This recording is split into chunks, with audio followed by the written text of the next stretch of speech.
Welcome everyone to Little Tokyo 2's new podcast series From Startup to Growup.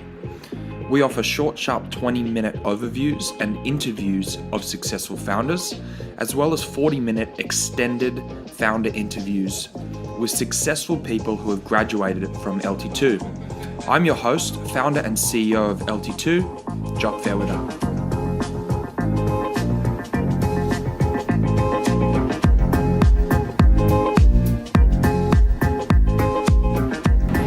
In today's 20-minute podcast, we interview Brad Moran, founder and CEO of Citrus Ad.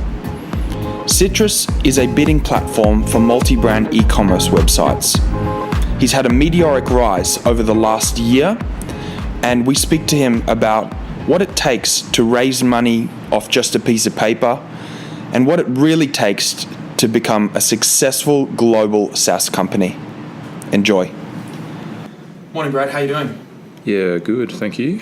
Very well. So tell me a little bit about your journey and how you got to start the company Citrus. Do you have 3 hours or do you want the 5 minutes? 20 minutes. 20 minutes. Okay, cool. So I was born at a very young age. I grew up in England. I moved to Australia when I was 15. I finished school on the Gold Coast, and then I got drafted to the AFL, which was an interesting experience for me. Which team? North Melbourne. True. Yeah. So my great grandpa was captain. North Melbourne. There you go. Might have played with him. Played so long ago. Started playing footy when I was 17. Just a natural athlete. Got drafted by North Melbourne. They thought, this guy can run and jump and catch and kick. We'll turn him into a footballer. How wrong they were. But I ended up playing a few games there and then moved to Adelaide. Spent 4 years at Adelaide. Had a knee injury. Probably should have only cost me 3 months, cost me 2 years because it was infected. No one picked it up. Sure. So I was pretty annoyed at the doctors at the time. But I used that year off to sort of start my first tech company, which is a company called NoQ. Which is all about mobile commerce, basically pre-ordering coffee and food on the go, right. Except we built a native app for the iPhone 3GS. So quite some time ago. Yeah. We had tokenization of credit cards like 2011, so back before we were entering a PIN number to buy stuff with micropayments before PayPal were. Wow. And so we did pretty well on that business, and that was a huge learning curve. Kind of fast forward 7 years, we'd raised about 15 million, got over to the US, pivoted about 4 times with NoQ, gone almost bankrupt probably 3 times. Gone through some real ups and downs, and then basically towards the end, we had a change of control, which ultimately led to me getting fired, with new people coming in, and then I sort of bounced back straight away and started Citrus, which is where I'm at now. Sure.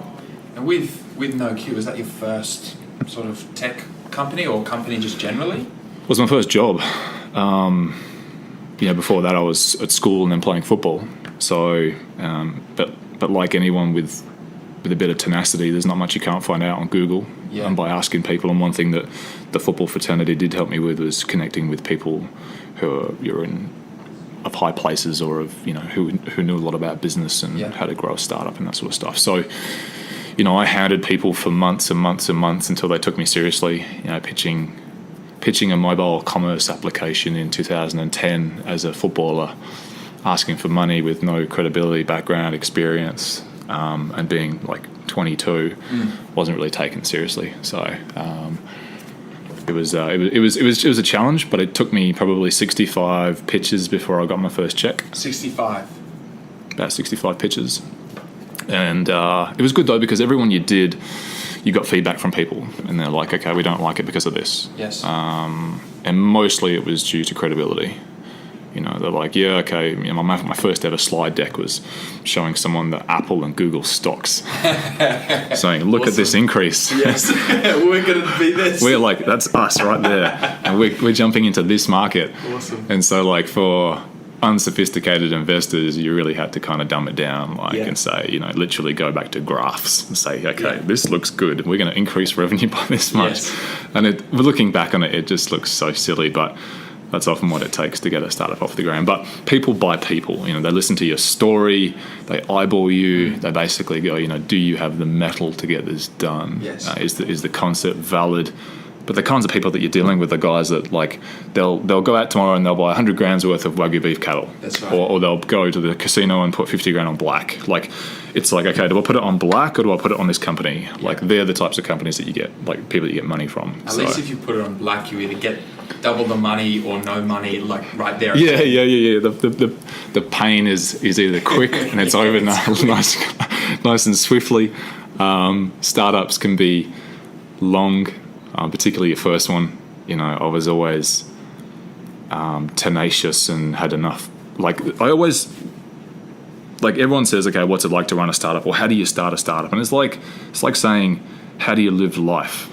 There's so many aspects to it, but mostly it's about people, and mostly it's about resilience. And I know resilience is used as a term through everywhere and everything. And it's if I was to say to someone tomorrow, okay, how do I start a startup? I'd say, go and sign up for one of those SAS camps and see how far you get before you want to give up.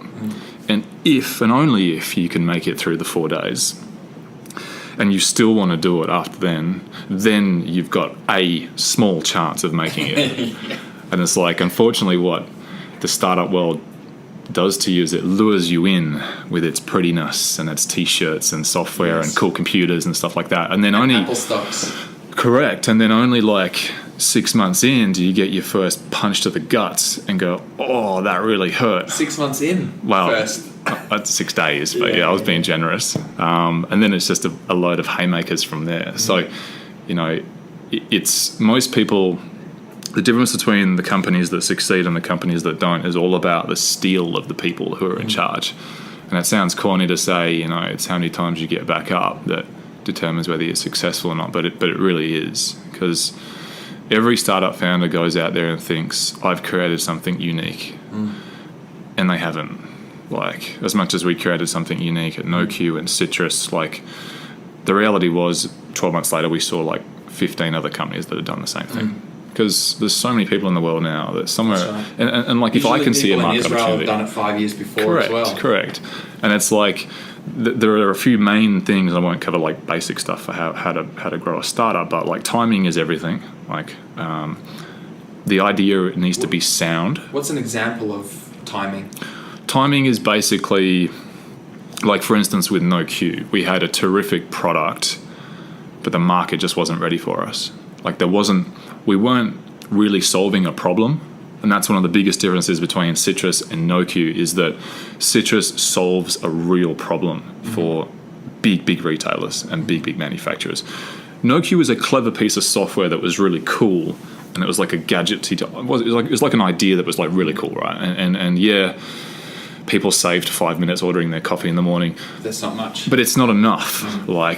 For someone to change or buy it or change their habits. And so the one common flaw I see with a lot of startups now is they've got this really great gadget or they've got this really cool software that does something better than someone else's, but only just. Yeah. Or it's okay, it's this and this combined. And it's okay, well, that makes sense to you and me as software developers and founders, but who's your end market?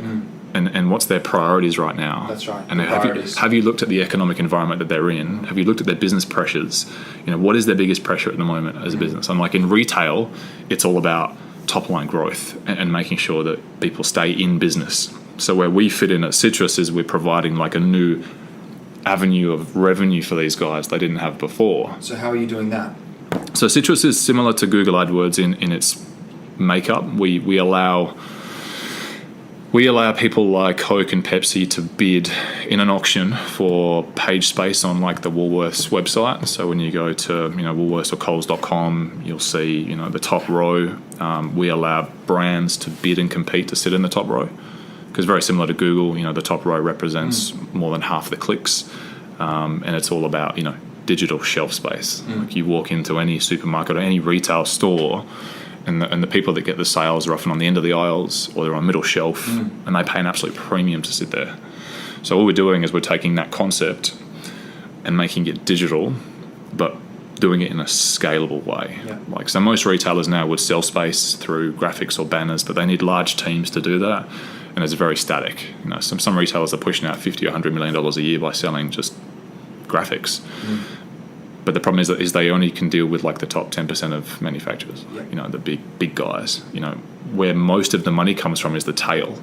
You know, the other 90%. So that's where, you know, the big ad engines and Google or Facebook make most of their money is in the tail, the SMBs, right? Because they've got an open source platform, they can build it. So we're really curing a problem for them, whereas at Nokia we weren't. Like, we were sort of in e-commerce, and lots of people needed to get into e-commerce, but they didn't want to get into e-commerce. Like, so now there are companies out there who've built what we have sort of 7 years on who are still struggling to get it. And I think that the best thing that ever happened to me was being fired from my first company, because it was like, I really wouldn't want to be in e-commerce right now. Like, it's just so hard, and it's just evolving rapidly, and there's so much, you know, merging and acquisition. Like, there's just a lot of complication going in. So it is all about timing. How did you find like the insight, or how did you spot that opportunity to start Citrus? Well, you know, it's experience. So if I was to say to someone, you know, how do you build a successful startup? And by I'm not successful by any stretch of the imagination just yet. So it's going well, but we haven't reached the end date. Go and build a startup first. Go as hard as you can at it, and then maybe your second one might be successful. Like, unfortunately, there's no books you can read. There's no... It's like muscle memory. Like, you have to go and experience it firsthand to realize, like, what to do and what not to do. It's like when a kid at the age of 3 touches the hot oven. Like, he really wants to touch it. And then only until he touches it, he realizes not to touch it again. So experience is the only way that you can really carve a plan out to be successful in the startup world. Because I've found no matter how many high school entrepreneurship programs and so on and so forth that you teach and students that you teach, no matter what you tell them, they still seem to not listen and want to go out and do it their own way, which they think is the right way, even if you explicitly tell them, do not do this. Yep. Yeah, I mean, that's the nature of human beings, right? Unfortunately. Like, there's a reason there's not many successful entrepreneurs, is because it's like saying, you know, I think the world has created an environment where anything's possible, and that's terrific to a degree, but it also sets a false sense of reality for people too. Like, I've been fortunate enough just to mix with the right people and know the right people and have good personal skills and be able to talk to people, which a lot of people don't have, particularly software founders. They're not that good at communicating. So I've been blessed with lots of gifts that I'm now using in order to sort of get to where I've got to. But there are some specific rules around how to grow a startup. And one of those fundamental rules is your financial acumen has to be really solid. Most of the investors that you'll go and see early days will be, well, the ones that will most likely invest will be the guys that are like in their 50s and 60s who've made all their money and they've got $100,000 spare to throw at something. And their motivation is, I want to invest in the next Facebook. Their motivation is not, I want to turn my 50 into 300. Like, it's ego. So you've got to play to what your market is. And the first thing that they look for is, most people can put together a pretty deck. It's really easy, you know. We provide like the perfect example. Yeah, but most investors will go straight to your P&L, and they'll go, okay, where's your financial assumptions? Where's your revenues? How have you got to these revenues? Have you really thought about them? And then that's where your integrity starts to crumble. I still remember, like, one thing I learned very on. So all those assumptions, right? Yeah, well, they have to be plausible. They have to be plausible, and they have to have an element of education to them. So you have to kind of know what you're talking about. But as long as you can prove a formula that says, okay, let's take sales. For every 100 companies you speak to, you might get one. And if you go and you pitch anything higher than that, you lose credibility because everyone knows sales is a lot harder than that. So the one thing that startups typically do, and we were guilty of it as well, and we've still been guilty of it now, is you have to put together a P&L or a set of financial forecasts that say that you're going to be as big as Facebook, right? Because investors want to be excited. Like, they want to be, they're greedy, and they want to be part of something that's going to have a 50 times exit. They don't want a 3-time exit. They won't bother with that. They could put it in a bank and get that. Like, I don't know about that. Maybe not a bank, but maybe like some stocks on the, or horses or whatever it is. Like, they invest in tech startups because they want to believe that you're going to be the next Google, and you've got to make them believe that. And so there's a fine line between putting together a set of financials that look brilliant but are still realistically achievable. And that's always been the catch with raising money. How do you, without any, if you didn't have history, how could you show any validated assumptions whatsoever? Logic, research. Like, there's really only two parts to a business, software business. I'm talking about like mining companies or any other sort of. I can only talk to what I've done, which is software sales, SaaS. There's building the product, so you've got to show competency in being able to execute and build the product, because that's the first thing investors look at. Can you execute on what you're going to say, and can you actually build it? That was the first thing they said to us at Citrus. How reliable are you? We're going to, that sounds terrific, but it also sounds very complicated. Can you build it? And the second thing is, can you sell it? Is there a market for it? And then you've got to go do the research, right? So you've got to go and see, okay, well, what's our addressable market? I mean, this is stuff that's quite elementary. How big's the market? Is it big enough? For us, it wasn't huge. It was only probably a couple of thousand businesses globally, but we only needed 10 of them to become a multi-million-dollar company. And then it's basically, you've just got to put a lot of detail into your assumptions to say, okay, well, a lot of startups go, okay, we're going to make this much money off them, and this is how we're going to do it. And I've seen people pitch in Silicon Valley with their Stanford degrees and get up there and do a wah-wah, and it looks brilliant. And they're like, yeah, and we just need $20 million for sales. It's like, okay, well, how's that $20 million going to be used? And then they just crumbles because they don't really have a plan behind it. So the more details you can get in assumptions, at least it shows investors that you've thought through what you're about to do. And it shows that you're meticulous in your planning to say, well, most investors know you're going to fuck it up. They do. They know you're going to fuck it up the first time. They know that you're going to come back to the pot for more money. Every investor I've spoken to over the years knows that whatever they put in, they know they've got to double it or treble it. So they put in $100,000, they know they're up for $3. But you've just got to prove milestones that you do what you say you're going to do, and you keep them in check. But if you get them to put in the second or third time, that's a lot of buy-in. It is, and raising capital is a whole different story altogether.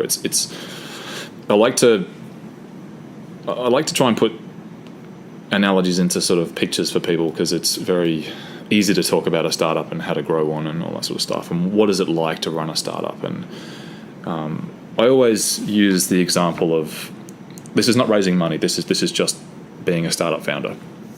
It's lonely, real lonely. And they always say it's lonely at the top or whatever it is, but you're not at the top when you're in a startup. You're at the bottom, but still fucking lonely.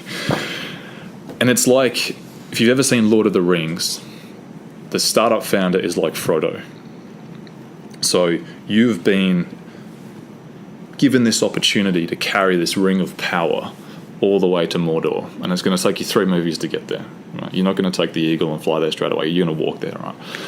And the analogies I bring from it is it's a fucking heavy burden, right? And you always want to be able to, you want to give it off. You just want to share it with someone just for a while. Like, okay, to Sam Samwise, just take it, man. But you know that giving the ring of power to anyone else, it corrupts them.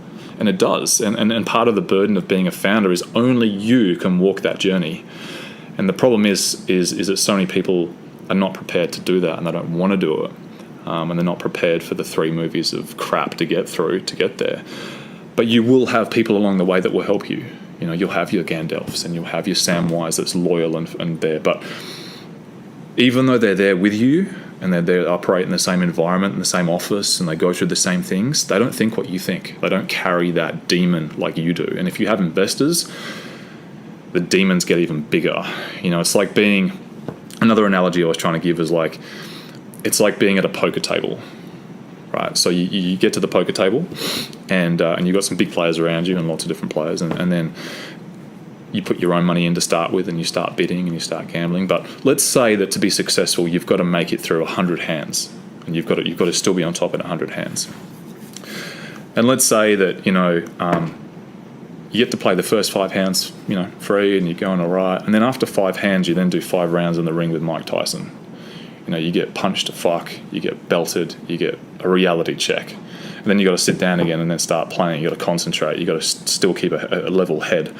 And then, every 5 hands, you then have to go off and do some extreme course, like a military course or something like that. And then when you're sitting at the table, you got someone constantly punching you in the face, constantly telling you that you're not going to make it. You're not going to get to 100, mate. Just give up. Like forget it. It's never going to happen. And so all that pain and pressure, whilst you've still got to concentrate, keep your poker face, be able to negotiate deals where you've got to illustrate that you're in a position of power and strength when you're not. You're often in a position of weakness because you're smaller and you need them more than they need you. There's so much bluffing that comes into it. And so you're dealing with a lot of external pain and a lot of external angst, and everything can go wrong, but you've still got to front up to staff, customers, investors, and say everything's fine. And then it gets infinitely more complicated when you get investor money in, because now you have the pressure of the table playing the game, you have the pressure of the external factors making life hard for you, but you also have then $2 or $3, $5 million worth of investor money right over your shoulder. Like they're sitting behind you. So the pressure then of each hand becomes extremely more, it's exciting, but one, it becomes so much more fear involved. So now your blinds go from $100 to $1,000. You're all of a sudden doing $10 million deals where if you fuck it up, it could end your business. So it's great that you can get that capital, but that capital, all it does is allow you to play at a slightly bigger table. So you've been going for about 2 years now? Citrus has been going only a year yesterday or the day before. A year yesterday? A year. Right. Congratulations. Yeah, we actually need to buy a birthday cake. And so you started with just you and Nick, and now you've done what? So we started with myself, Nick, and then we also took Mohammed from my last company as well. So Nick and I got fired on the same day from NoQ.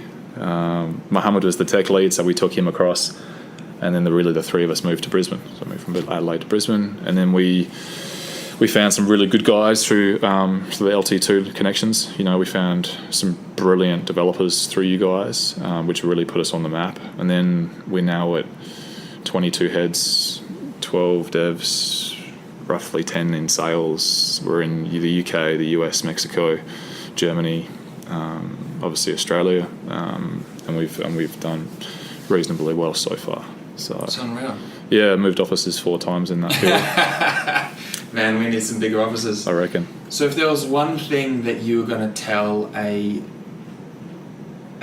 software as a service or a software startup founder, what would it be? 3 things. One. I said one. Well, I know, but Okay, there's just one. Leave your ego at the door.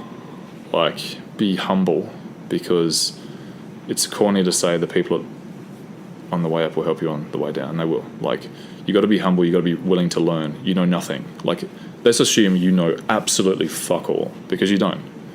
You got to learn everything. So you got to go out and ask as many questions of as many people as you possibly can. Bump into as many people. Have as many conversations, because some conversations will either lead to you being more educated, or they'll lead to you being connected to someone else who's connected to someone else who's connected to someone else.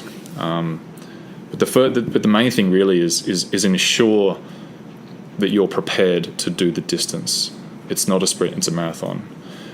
Go out, or at least think of a time in your life where you've really, really faced adversity continuously for a period of 2-3 years, and that you've come out of it okay. And if you haven't, go apply for one of those courses. Go put your brain to the test, because it's not about building software. It's about getting knocked out 10 times and just going, no, I'm going to get back up again.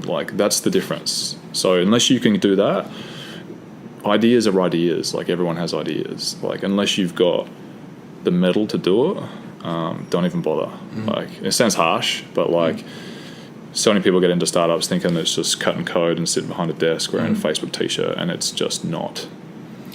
Actually, I'm quite sure that if you were a normal, untrained person, Mike Tyson punched you, you'd die. Probably, yeah. And my first startup nearly did kill me. So it's get prepared for a big fight, basically. And you've got to when you are a founder as well, it's hard because you wear everything so personally. You know, it's your baby. So when you do a sales meeting and you get knocked back, you take it personally. And so you've got to try and remove yourself from that a little bit. But sure, it's all part and parcel of that. It can be fun. It can be exciting, but it's a lot of hard work. You've got to make sure you're in it just not for the money, and you can't be in it for the stardom. You've got to have other motivations, man, because the money evaporates real fast. So, last question: what's Citrus endgame? Become a unicorn quickly. So we're in a really competitive space at the moment with lots of competitive tension, lots of big companies trying to do what we're doing. We're eating into their profits and margins. So we intend to scale as fast as we possibly can into as many regions as we can. Basically, make competitors feel like they can't catch us, and then look for an acquisition, possibly an IPO. But what people don't realise with an IPO is that the founder's money gets tied up for 2 years, because they want to make sure you don't just do a PR event and then get out. So yeah, pretty much. Awesome. Thanks so much for your time, man. No worries, man. And that's it for another week with our podcast series From Startups to Growups. If you enjoyed that, you can find out more about Little Tokyo 2 on www.littletokyo2.com, and you can find more of our podcasts on soundcloud.com/Little Tokyo 2. Thank you, and speak to you next week.